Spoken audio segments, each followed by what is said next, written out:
നന്ദകുമാർ എൻ്റെ അരികിൽ വരുമ്പോൾ 2 ഞാൻ കൊടുക്കും. ഞാൻ മനസ്സിലാക്കിയിട്ടുള്ളത് ശ്രീമാൻ ഇ.പിയുടെ തന്നെ ഭാഷയിൽ പറഞ്ഞാൽ അത് പിണറായി വിജയൻ്റെയാണ്. ഇ.പി അങ്ങനെ പറഞ്ഞോ? അല്ല, അത് പിണറായി വിജയൻ്റെ ഭാഗത്തു നിന്നുള്ള കോളാണെന്നാണ് ഞാൻ മനസ്സിലാക്കിയത്. നിങ്ങൾക്ക് എന്ത് പ്രൊട്ടക്ഷനും തരാൻ ഇന്ന് രാജ്യം ഭരിക്കുന്ന പാർട്ടിക്ക് അതിനുള്ള തൻ്റെ ഇടമുണ്ട്. അത് ചെയ്യാൻ ഞങ്ങൾ തയ്യാറുമാണ്. ആ നമ്പറിൽ നിന്നൊരു കോൾ വരികയും കോൾ വന്നിട്ട് എന്നോട് പറഞ്ഞത് ശ്രീമാൻ ഇ.പി ജയരാജൻ റിനൻസെൻസിലുണ്ട്, ശോഭാ സുരേന്ദ്രൻ അങ്ങോട്ടേക്ക് ചെല്ലുക. അവിടെ ഹോട്ടലിൽ ചെന്ന സമയത്ത് ഇദ്ദേഹം അവിടെ ഇല്ല, ഇ.പി ജയരാജൻ ഇല്ല. അവിടെയുള്ളത് ജയരാജൻ്റെ മകനാണ്. മകനും മറ്റൊരാളും. എനിക്കൊരിക്കലും ഈ മകനെയും ഞാൻ മുമ്പ് ഒരിക്കലും കണ്ടിട്ടില്ല. ഇപ്പം ജയരാജൻ പറയുന്നത് ഏതോ ഒരു കല്യാണത്തിന് മകനെ കണ്ടു. ആ മകനെ കണ്ട സമയത്ത് മകൻ നമ്പർ കൊടുത്തു. ആ നമ്പർ ശോഭാ സുരേന്ദ്രൻ വാട്സപ്പിൽ ഉപയോഗിച്ചു. ശോഭാ സുരേന്ദ്രൻ അങ്ങോട്ട് വിളിച്ചു എന്നല്ലേ പറയുന്നത്. അപ്പോൾ അതാണ് ഞാൻ നേരത്തെ കാണിച്ചത്. ആ നമ്പറിൽ നിന്ന് നിങ്ങൾ ഈ നമ്പറിലേക്ക് വിളിക്കണമെന്ന് പറഞ്ഞ് അവരെഴുതിയ മെസ്സേജാണ് ഞാൻ നേരത്തെ കാണിച്ചത്.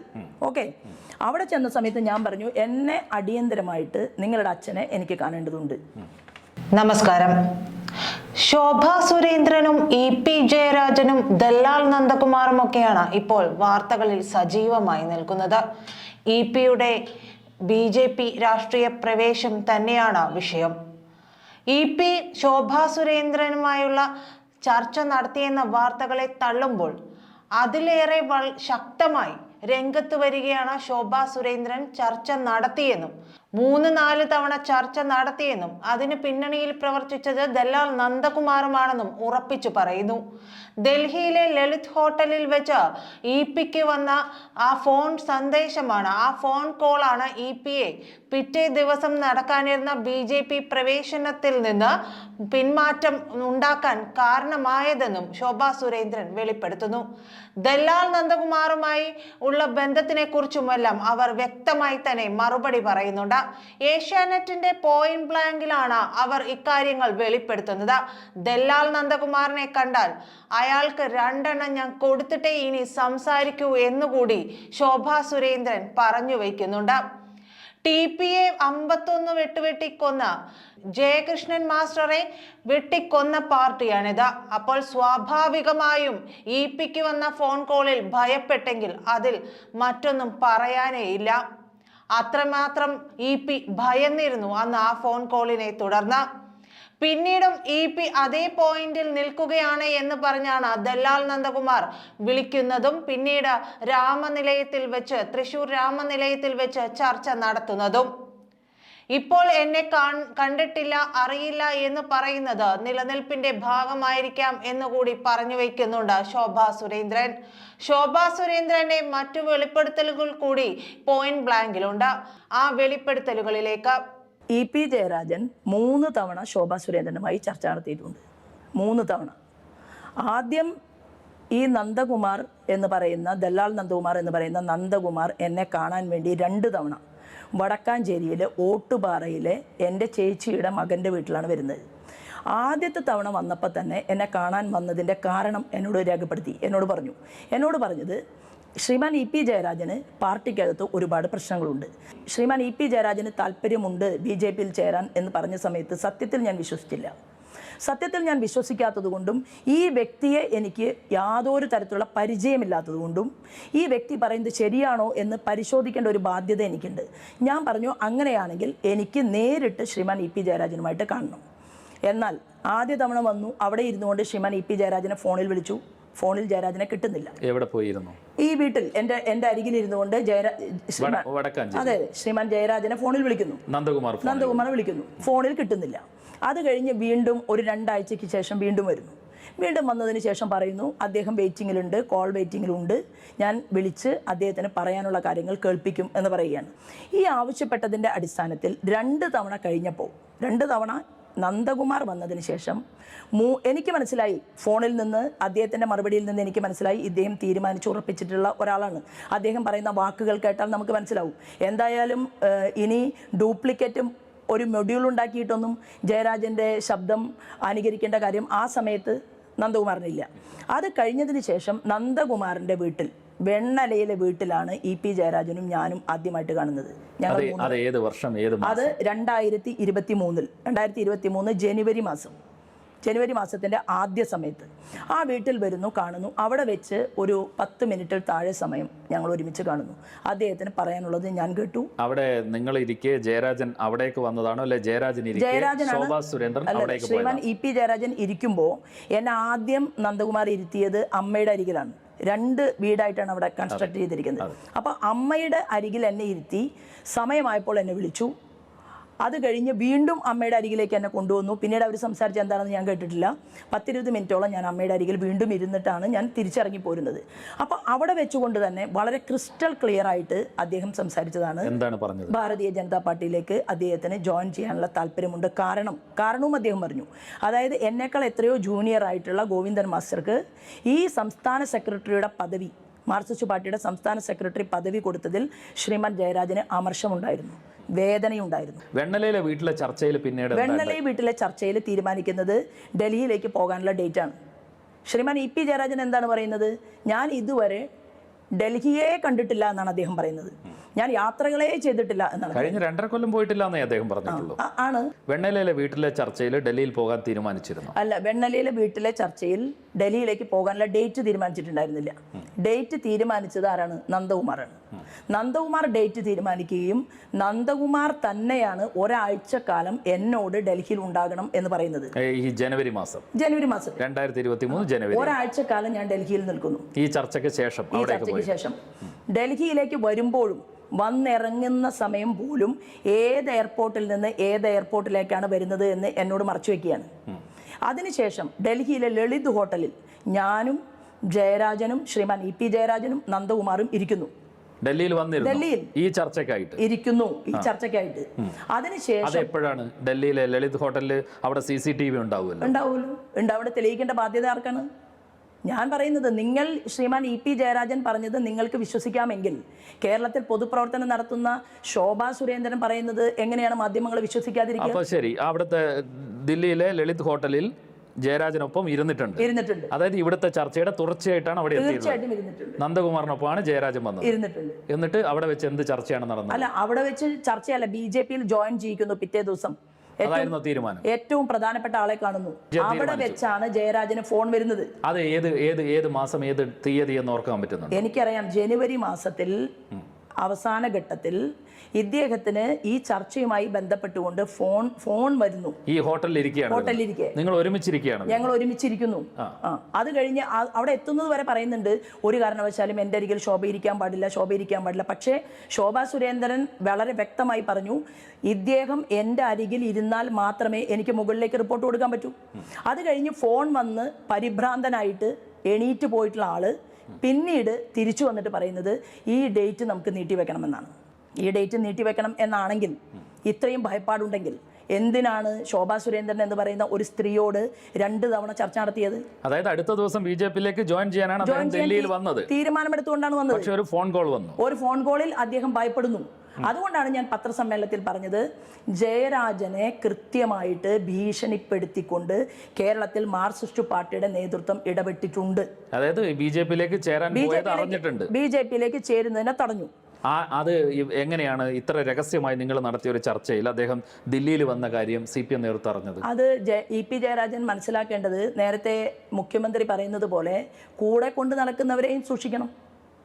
ശോഭാ സുരേന്ദ്രൻ എന്തായാലും ഒരാളോടും പറഞ്ഞിട്ടില്ല, മാധ്യമ സുഹൃത്തുക്കൾക്ക് പോലും വന്നിട്ടുള്ളത് നന്ദകുമാറാണ്. അപ്പോൾ EP ജയരാജൻ ചിന്തിക്കേണ്ടത്, ശ്രീമാൻ EP ജയരാജൻ ഈ വക കാര്യങ്ങൾ ആരെയൊക്കെയാണ് അറിയിച്ചിട്ടുള്ളത് എന്ന് ചിന്തിക്കേണ്ട ബാധ്യത അദ്ദേഹത്തിനുള്ളതാണ്. അപ്പോൾ നന്ദകുമാർ ഇത് പറഞ്ഞിരിക്കാൻ സാധ്യത? അതിനൊന്നും ഉത്തരം എനിക്ക് പറയേണ്ട കാര്യമില്ല. ഈ EP-നെ ഡൽഹിയിൽ നിന്ന് തിരിച്ചയച്ച് ഇപ്പോഴും വരട്ടി നിർത്തിയത് ആ കോൾ ആരുടേതാണെന്ന് പിന്നീട് അന്വേഷിച്ചിരുന്നു. ഞാൻ മനസ്സിലാക്കിയിട്ടുള്ളത്, ശ്രീമാൻ EP-യുടെ തന്നെ ഭാഷയിൽ പറഞ്ഞാൽ അത് പിണറായി വിജയന്റെയാണ്. EP അങ്ങനെ പറഞ്ഞോ? അല്ല, അത് പിണറായി വിജയന്റെ ഭാഗത്തു നിന്നുള്ള കോളാണെന്നാണ് ഞാൻ മനസ്സിലാക്കിയത്. വിളിച്ചത്. അപ്പോൾ ആ വിളിയിലാണ് അദ്ദേഹം നന്നായി പേടിച്ചിട്ടുണ്ട്. കാരണം TP ചന്ദ്രശേഖരനെ 51 വെട്ടുവെട്ടി കൊലപ്പെടുത്തിയ പാർട്ടിയാണിത്. Jayakrishna master KT Jayakrishna master class മുറിയിലിട്ട് വെട്ടിക്കറി കൊന്നൊരു പാർട്ടിയാണ്. അങ്ങനെയുള്ള ഒരു പാർട്ടി. പക്ഷേ ഇത് ആലോചിച്ചിട്ട് ചെയ്യണമായിരുന്നു. അതായത് ശ്രീമാൻ EP ജയരാജൻ എപ്പോഴും കാര്യങ്ങൾ ചെയ്യുമ്പോൾ നല്ല രീതിയിൽ ചെയ്യണം. അത് കഴിഞ്ഞ് തിരിച്ചു വന്നതിന് ശേഷം ഗോവിന്ദൻ മാഷയുടെ യാത്ര തൃശ്ശൂരിൽ നടക്കുന്നു. ഈ ഗോവിന്ദൻ മാഷയുടെ യാത്ര തൃശ്ശൂരിൽ നടക്കുന്ന സമയത്ത് വീണ്ടും, കാരണം എനിക്കിതിൽ പ്രതിഷേധം ഉണ്ടായി. കാരണം ഞാൻ വ്യക്തമായി പലതവണ സംസാരിച്ച് ഉറപ്പിച്ചതിന് ശേഷം എൻ്റെ ക്രെഡിബിലിറ്റി പോലും ചോദ്യം ചെയ്യുന്ന രീതിയിൽ ഇങ്ങനെ ഒരാൾ അവിടെ വരികയും അപ്രത്യക്ഷനാവുകയും ചെയ്താൽ അതിൻ്റെ ബാധ്യത ഏറ്റെടുക്കേണ്ടത് ഞാനാണ്.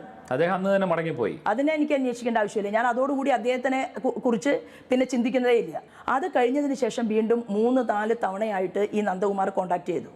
നന്ദകുമാർ കോണ്ടാക്ട് ചെയ്തതിന് ശേഷം പറഞ്ഞു ഇ പിക്ക് ഇതിൽ വിഷമമുണ്ട്, ശോഭാ സുരേന്ദ്രനോട് ഇ പിക്ക് അതിനെക്കുറിച്ച് സംസാരിക്കാനുണ്ട്.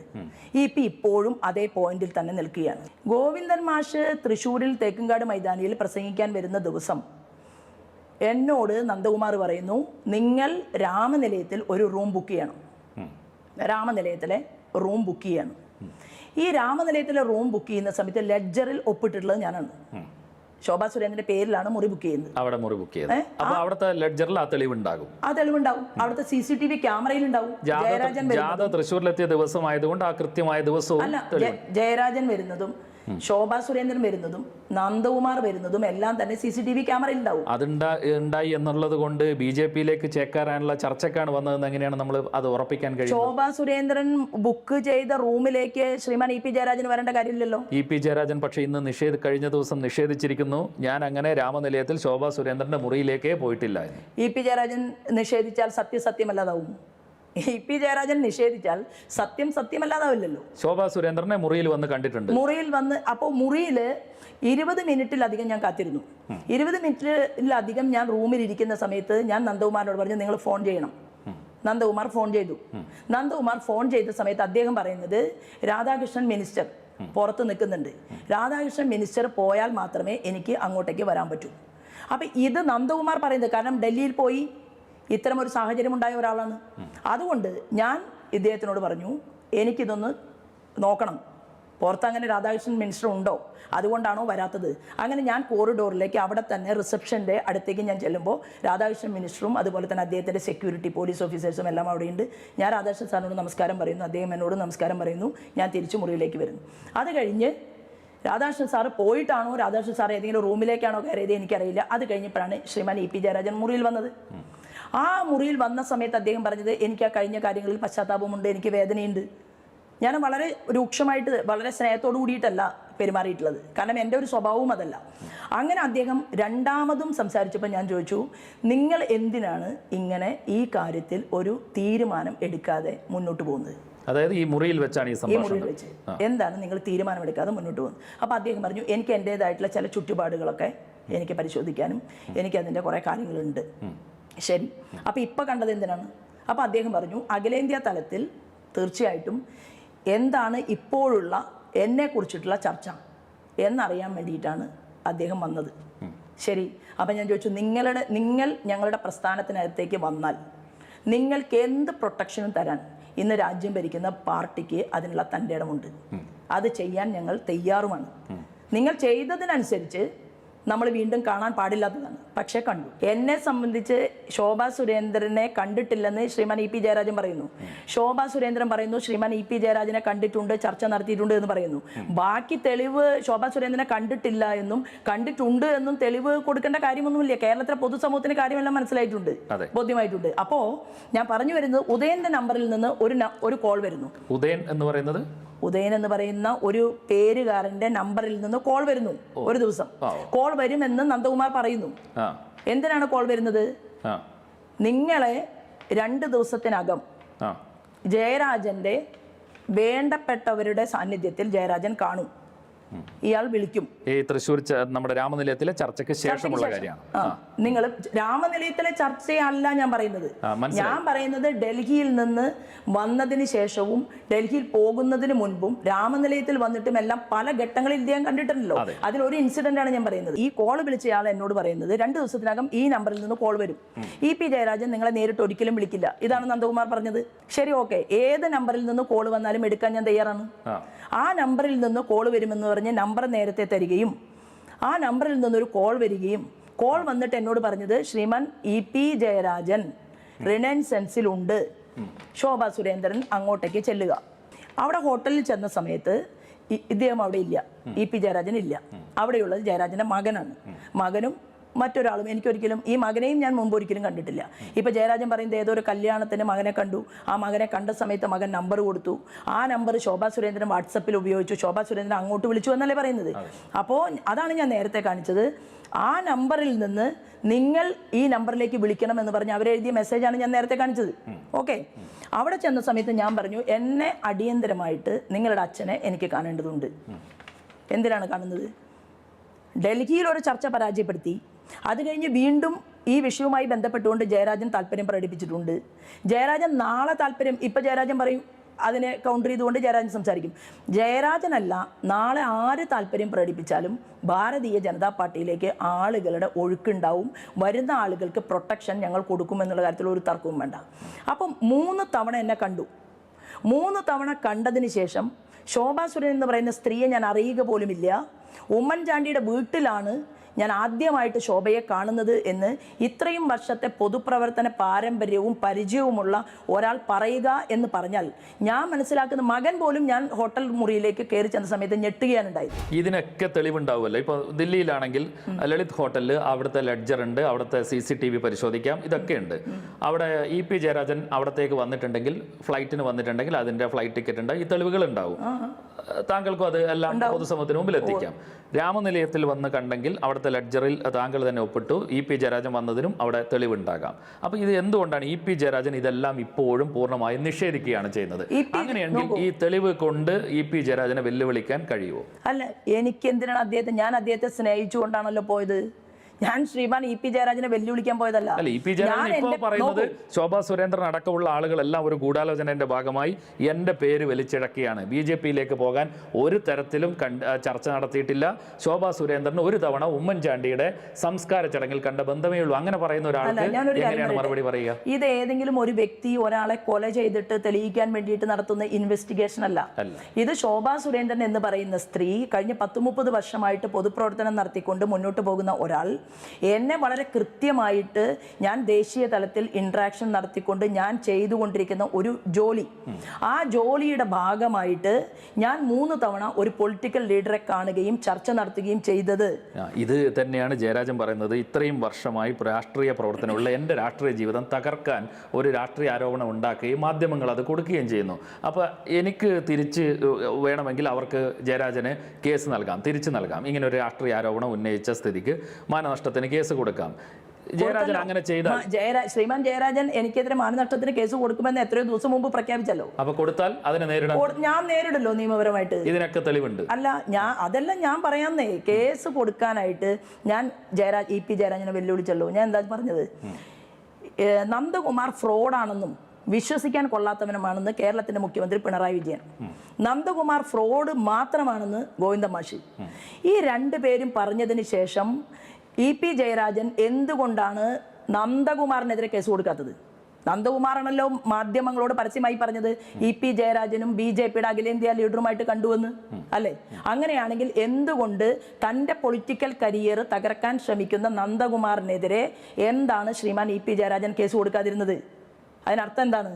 ഈ കണ്ടതിൻ്റെയും പോയതിൻ്റെയും ഒക്കെ രേഖകൾ നന്ദകുമാറിന്റെ കയ്യിലുണ്ടാകുമെന്നുള്ളത് കൊണ്ടല്ലേ. ഇപ്പൊ വാളെടുത്ത് ഭാരതീയ ജനതാ പാർട്ടിക്കെതിരെ യുദ്ധപ്രഖ്യാപനം നടത്തുന്ന കോൺഗ്രസിലെ പ്രഗത്ഭന്മാരായിട്ടുള്ള നേതാക്കന്മാരുമായി ഞാൻ ചർച്ച നടത്തിയിട്ടുണ്ട്. ഏതെങ്കിലും മാധ്യമ സുഹൃത്തുക്കൾ അറിഞ്ഞോ? ഇല്ലല്ലോ. അല്ല, അത് വെളിപ്പെടുത്തേണ്ട ആവശ്യമില്ല. അത് വെളിപ്പെടുത്താനല്ല ഞങ്ങൾ ഇരിക്കുന്നത്. എന്തുകൊണ്ടാണ് EP-യുടെ പേര് മാത്രം വെളിപ്പെടുത്തേണ്ടി വന്നത്? ഞാൻ ഇത്രയും നാള് ശ്രീമാൻ EP ജയരാജന് വേണ്ടി ഒളിച്ചു വെച്ച കാര്യങ്ങളാണല്ലോ ഇത്. എന്തുകൊണ്ടാണ്? രാഷ്ട്രീയത്തിന്റെ നൈതികത എന്ന് പറയുന്ന ഒന്നുണ്ട്. രാഷ്ട്രീയത്തിന്റെ നൈതികത നിലനിർത്തിക്കൊണ്ട് തന്നെ മുന്നോട്ട് പോകുന്ന ഒരു സ്ത്രീക്കെതിരെ ഈ നന്ദകുമാറിനെ ഇറക്കി തെരഞ്ഞെടുപ്പിൽ അമിത്ഷാജി വന്ന് നല്ല ഒരു മൊമെന്റം ആലപ്പുഴ പാർലമെന്റ് മണ്ഡലത്തിൽ ക്രിയേറ്റ് ചെയ്ത സമയത്ത്, ജനങ്ങൾ ശോഭയെ MP ആക്കുമെന്ന് തീരുമാനമെടുക്കുന്ന സമയത്ത് ഇദ്ദേഹത്തിന്റെ വലങ്കയും മനസാക്ഷി സൂക്ഷിപ്പുകാരനുമായിട്ടുള്ള ഈ നന്ദകുമാറിനെ ഇറക്കി ഹീനമായിട്ടുള്ള ഒരു പത്രസമ്മേളനം ഒരു സ്ത്രീക്കെതിരെ നടത്തിയപ്പോൾ ഞാൻ അറ്റ്ലീസ്റ്റ് എന്നെ വിളിച്ച് EP ജയരാജന് പറയാമായിരുന്നു, ശോഭാ സുരേന്ദ്രൻ ഞാൻ ഇതിന്റെ പിറകിലില്ല, ഈ നന്ദകുമാർ പറയുകയാണ്, നന്ദകുമാറിന്റെ പിറകിൽ എന്നോട് സംസാരിച്ചിട്ടേ ഇല്ല. നന്ദകുമാർ പത്രസമ്മേളനത്തിന് മുൻപ് വിളിച്ചു പറയണ്ടേ? ഇലക്ഷൻ കാലത്ത് ഉന്നയിച്ച ആരോപണത്തിന്റെ പിറകിൽ ഇ.പി. ഉണ്ടെന്നാണോ? അല്ലെങ്കിൽ എന്തുകൊണ്ട് ഇ.പി. നിഷേധിക്കുന്നില്ല? ഇ.പി. എന്തുകൊണ്ട് ഇങ്ങനെ ഒരു വടി കൊടുത്ത് അടി വാങ്ങാൻ ഇ.പി. നിൽക്കുമോ? കാരണം ബി.ജെ.പിയുമായി ചർച്ച നടത്തിയതിന്റെ എല്ലാ തെളിവുകളും കയ്യിലുള്ള ഒരാൾക്കെതിരെ ഒരു ആരോപണം ഉന്നയിപ്പിച്ച് വെറുതെ ഇലക്ഷൻ കാലത്ത് ഒരു പ്രശ്നം ഉണ്ടാക്കാൻ ഇ.പി. മെനക്കെടുവോ? അല്ല, ശ്രീമാൻ ഇ.പി. ജയരാജനോടാണ് ആ ചോദ്യം ചോദിക്കേണ്ടത്. അതായത് നിങ്ങൾ എല്ലാ മാധ്യമ പ്രവർത്തനം കേട്ടതാണല്ലോ. ഞാൻ ഇ.പി. ജയരാജനുമായിട്ട് ചർച്ച ചെയ്തിട്ടാണ് ഇവിടെ ഇത്തരത്തിലൊരു പത്രസമ്മേളനം നടത്തുന്നത് എന്ന് നന്ദകുമാർ പറയുന്നത് എല്ലാ മാധ്യമങ്ങളും കേരളത്തിലെ പൊതുജനങ്ങളും കേട്ടതാണ്. അങ്ങനെയുള്ള ഒരു കാര്യത്തിൽ ശ്രീമാൻ ഇ.പി. ജയരാജന് അനധികൃതമായി അനവധി നമ്പറുകൾ ഉണ്ടായിരിക്കെ ഏതെങ്കിലും ഒരു ഫോൺ നമ്പറിൽ നിന്ന് വിളിച്ച് ശോഭാ സുരേന്ദ്രൻ ഞാൻ ഇതിൽ നിരപരാധിയാണ് എന്ന് പറയാനുള്ള സാമാന്യ മര്യാദ ഇ.പി. ജയരാജൻ കാണിച്ചില്ല. ശോഭാ സുരേന്ദ്രൻ എങ്ങനെയാണ് ടി.ജി. നന്ദകുമാറുമായിട്ട് പരിചയം? അപ്പൊ വി.എസ്. അച്യുതാനന്ദന് എങ്ങനെയാണ് നന്ദകുമാറുമായിട്ട് പരിചയമുണ്ട്? കേരളത്തിൽ ഞാൻ ബഹുമാനിക്കുന്ന മാർക്സിസ്റ്റ് പാർട്ടിക്കകത്തുള്ള ഒരു പരിണിതപ്രജ്ഞനായിട്ടുള്ള ലീഡറാണ് വി.എസ്. അച്യുതാനന്ദൻ. വി.എസ്. അച്യുതാനന്ദന്റെ അരികിൽ വരെ നന്ദകുമാറിന് പോകാനുള്ള പ്രൗഢിയുണ്ടെങ്കിൽ നന്ദകുമാർ ആരാണ് ഇ.പി. ജയരാജന്റെ പെട്ടി പിടിക്കുന്നത്, പേഴ്സ് പിടിക്കുന്നത്, പേന പിടിക്കുന്നത് എന്നൊന്നും നോക്കേണ്ട കാര്യം എനിക്കില്ല. നന്ദകുമാർ ഈ വിഷയത്തിൽ എന്നെ തേടി വന്നതാണ്. ശ്രീമാൻ ഇ.പി. ജയരാജന് മാത്രമാണ് പരിചയപ്പെട്ടത്. എന്നെ അന്വേഷിച്ചു. അതിനു മുമ്പ് ഒരു ബന്ധവും നന്ദകുമാറായിട്ട് എനിക്കില്ല. ആ പരിചയം വെച്ചാണോ ഈ ഭൂമി വിൽക്കാൻ നന്ദകുമാറിനെ ഏൽപ്പിച്ചത്? ഭൂമി വിൽക്കാൻ ഏൽപ്പിച്ചതല്ല. എൻ്റെ ചേച്ചിയുടെ വീട്ടിലേക്ക്, ഞാൻ നേരത്തെ പറഞ്ഞ ഓട്ടുപാറയിലെ വീട്ടിലേക്ക് വരുന്ന സമയത്ത് അവിടെ എൻ്റെ ഭൂമി വിൽക്കാനായിട്ട് ഞാനും മറ്റൊരാളും ആ വീടിനകത്തിരുന്നുകൊണ്ട് സംസാരിക്കുന്നു. രണ്ടാമത്തെ വരവിലാണ്, ആദ്യത്തെ വരവിലല്ല. അങ്ങനെ സംസാരിക്കുന്ന സമയത്ത് ഞാൻ അദ്ദേഹത്തോട് പറയുന്നു 1,90,000 രൂപ ഭൂമിക്ക് വേണം. അപ്പോൾ അദ്ദേഹം പറയുകയാണ് 1,25,000 രൂപ ഭൂമിക്ക് തരാം. അപ്പോൾ ഇത് സംസാരിച്ചു കൊണ്ടിരിക്കുന്ന സമയത്ത് എൻ്റെ ഭൂമി എത്ര വില കിട്ടിയാലും 1,25,000 ഞാൻ കൊടുക്കാൻ തയ്യാറെടുപ്പ് നടത്തുന്ന സമയത്താണ് ഈ മനുഷ്യൻ അവിടെ കയറി ഇടപെട്ടിട്ട് പറയുന്നത് എൻ്റെ വണ്ടിക്കകത്ത് പൈസ ഇരിക്കുന്നുണ്ട്, ആ പൈസ ഞാൻ ശോഭയ്ക്ക് തരാൻ തയ്യാറാണ്. ഞാൻ എന്താ പറഞ്ഞത്? നിങ്ങൾ ഈ നേരത്തെ സൂചിപ്പിച്ച ദല്ലാൾ എന്നുള്ള പേരിൽ ഇരുട്ടിൽ താമസിക്കുന്നവനായതുകൊണ്ടാണ് ഞാൻ പറഞ്ഞത് എൻ്റെ ബാങ്ക് അക്കൗണ്ടിലേക്ക് നിങ്ങൾ പൈസ തരണം. ബാങ്ക് അക്കൗണ്ടിലേക്ക് നിങ്ങൾ പൈസ തന്ന് ഒരാഴ്ചക്കുള്ളിൽ നിങ്ങൾ ഭൂമി രജിസ്റ്റർ ചെയ്യണം. അങ്ങനെ രജിസ്റ്റർ ചെയ്താൽ മാത്രമേ എനിക്ക് അതുകൊണ്ട് ഗുണമുള്ളൂ. കാരണം എനിക്ക് അതിന് വേണ്ടിയിട്ടാണ്, വേറൊരു കാര്യത്തിനുമല്ല. വേറൊരു കാര്യത്തിനായിരുന്നുവെങ്കിൽ എനിക്ക് എൻ്റെ മക്കളുടെ കയ്യിൽ നിന്നെല്ലാം. എത്ര സെന്റ് ഭൂമി ഉണ്ടായിരുന്നു അത്? എൻ്റെ 11.25 സെന്റ് ഭൂമി. ഈ നന്ദകുമാറിൽ നിന്ന് വാങ്ങിച്ച 10 ലക്ഷം രൂപ തിരിച്ചു കൊടുക്കാൻ ഒരുക്കമാണോ? ഒരുക്കമല്ല. നന്ദകുമാർ, ഞാനും നിരവധി ആളുകളും ചേർന്നുകൊണ്ട് നന്ദകുമാറിനെ വിളിച്ചു വരുത്തി എൻ്റെ വീട്ടിലേക്ക്. നന്ദകുമാറിനെ വിളിച്ചു വരുത്തിയിട്ട് അവിടെ ഇരുന്നുകൊണ്ട് നന്ദകുമാർ പറഞ്ഞു എനിക്ക് തെറ്റുപറ്റി, ഞാൻ ആ സ്ഥലം വാങ്ങാൻ തയ്യാറാണ്. നന്ദകുമാർ ഇപ്പോഴും ജീവിച്ചിരിക്കുന്നുണ്ടല്ലോ. നന്ദകുമാർ വന്ന് ഭൂമി വാങ്ങട്ടെന്നേ. എന്നെ അത്രയധികം എൻ്റെ ചേട്ടൻ്റെ ഈ ചികിത്സാ ചെലവ് സമയത്ത് എന്നെ അത്രയധികം വീർപ്പ് മുട്ടിച്ച് നെള്ളിൽ നിർത്തിയ നന്ദകുമാറിന് ഈ 10 ലക്ഷം രൂപ തിരിച്ചു കൊടുക്കണമോ വേണ്ടയോ, അദ്ദേഹം ഭൂമി വാങ്ങണോ ഇല്ലയോ? അദ്ദേഹം ഭൂമി വാങ്ങട്ടെ. ഈ ഭൂമി രജിസ്റ്റർ സാങ്കേതിക പ്രശ്നങ്ങളില്ലാതെ രജിസ്റ്റർ ചെയ്ത് കൊടുക്കാൻ സാങ്കേതിക പ്രശ്നങ്ങളില്ലാതെ എന്ന് ചോദിച്ചിട്ട് ആ ചോദ്യം തന്നെ തെറ്റാ. ആ ഭൂമിക്ക് ഒരു പ്രശ്നവുമില്ല. ഭൂമി ഇപ്പോഴും ഓട്ടുപാറയിലുണ്ട്. അപ്പൊ ഇപ്പോഴും ആ ഓട്ടുപാറ ഭൂമി രജിസ്റ്റർ ചെയ്ത് കൊടുക്കാൻ ഞാൻ തയ്യാറാണ്. ഈ പണം ഇനി തിരിച്ചു കൊടുക്കാൻ ഒരുക്കാൻ. പക്ഷേ നന്ദകുമാർ എൻ്റെ അരികിൽ വരുമ്പോൾ 2 ഞാൻ കൊടുക്കും. എനിക്ക് പറയാനുള്ളത്, എനിക്കെതിരെ ഇല്ലാത്ത വിഷയങ്ങളുമായിട്ട് ആര് വന്നാലും എങ്ങനെ പ്രതിരോധിക്കാൻ ശ്രമിച്ചാലും എനിക്ക് എന്നെ ഒതുക്കി നിർത്താനും ഇല്ലായ്മ ചെയ്യാനും ഞാൻ ഇലക്ഷൻ സമയത്ത് പറഞ്ഞിരുന്നു. ശോഭാ സുരേന്ദ്രൻ ഒരു കാര്യം പറഞ്ഞാൽ, ഒരു സ്റ്റെപ്പ് വെച്ചാൽ എന്നെ പിന്നോട്ടടിപ്പിക്കണമെങ്കിൽ ഒന്നുകിൽ എന്നെ കൊല്ലണം. ഇപിയുമായിട്ടുള്ള ഈ ചർച്ചകൾ 3 വട്ടം ചർച്ചയും ദില്ലി യാത്രയും സംസ്ഥാന നേതൃത്വം ആരെങ്കിലും അറിയാമായിരുന്നോ? അല്ല, സംസ്ഥാന നേതൃത്വത്തിന് അറിയുന്നത് കൊണ്ടായിരിക്കുമല്ലോ. സുരേന്ദ്രൻ പറഞ്ഞില്ലേ അത്തരത്തിലുള്ള പല ചർച്ചകളും നടക്കുന്നുണ്ട് എന്ന് സംസ്ഥാന അധ്യക്ഷൻ തന്നെ പറഞ്ഞല്ലോ. അപ്പൊ സംസ്ഥാന നേതൃത്വത്തിന്റെ അറിവോട് കൂടിയാണ് ഇപിയുമായിട്ടുള്ള ഈ ഡീൽ? അല്ല, അത് എനിക്കറിയില്ല. അത് അഖിലേന്ത്യാ തലത്തിൽ നിന്ന് ആവശ്യമായിട്ടുള്ള നിർദ്ദേശങ്ങൾ സംസ്ഥാന അധ്യക്ഷന് കൊടുത്തിട്ടുണ്ടാവും. നിങ്ങൾ ഡയറക്റ്റ് ആയിട്ട് അഖിലേന്ത്യാ തലത്തിലാണ് ബന്ധപ്പെട്ടത്? അല്ല, ഞാൻ അഖിലേന്ത്യാ തലത്തിൽ ആ ടീമിനകത്ത് ഉള്ളത് കൊണ്ടാണ്. എന്നോട് ഇത് വളരെ രഹസ്യമായി, വളരെ ഒരു വ്യക്തിയോട് പോലും പറയാത്ത രീതിയിൽ ഇത് ഞാൻ വർക്ക് ചെയ്യാൻ തുടങ്ങി 2 വർഷമായി ഈ വിഷയത്തിൽ മാത്രമല്ല, CP രാധാകൃഷ്ണൻജി കേരളത്തിന്റെ ചാർജ് വഹിക്കുന്ന സമയം മുതൽ വിവിധങ്ങളായിട്ടുള്ള ആളുകളുമായിട്ട് ഞാൻ പോകുന്നില്ലെങ്കിലും അദ്ദേഹത്തിന് പോകാനായിട്ട് നമ്പർ കൊടുക്കുകയും പിറകിൽ നിന്നുകൊണ്ട് രംഗത്ത് വരാതെ തന്നെ പണിയെടുത്തുകൊണ്ടിരിക്കുകയും ചെയ്യുന്ന ഒരാളാണ്.